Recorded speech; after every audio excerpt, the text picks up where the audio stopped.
Still on politics, with the People's National Party seemingly set on reclaiming the Western Hanover constituency from the JLP, Prime Minister Dr. Andrew Holness said the party will be in for a rude awakening come September 3. During a tour of Hanover on Friday, Dr. Holness stressed that the work of both JLP members of Parliament in Hanover is enough to erode the PNP's efforts. Kelisha Williams reports.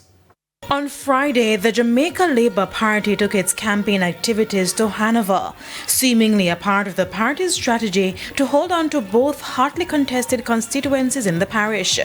There is a conventional thinking that there are some seats that are traditionally seats that the PNP had held, and that the pandemic would have somehow changed the voting pattern, which would lead to an anomalous situation where those seats that were traditionally held by the PNP were held now by the Jamaica Labour Party.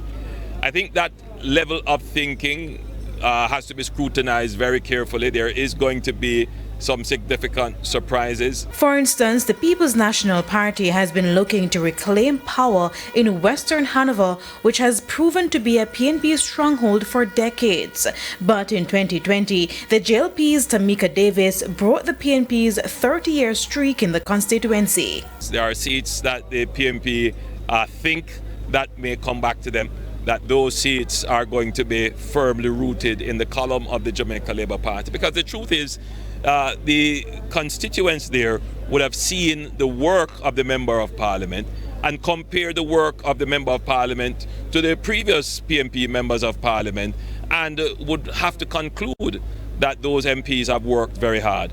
As in Western Hanover, you would see that the MP that held the seat for the Jamaica Labour Party for 5 years would have done far more work than the PNP MP previously who held it for 30 years. Kelisha Williams, TVJ News.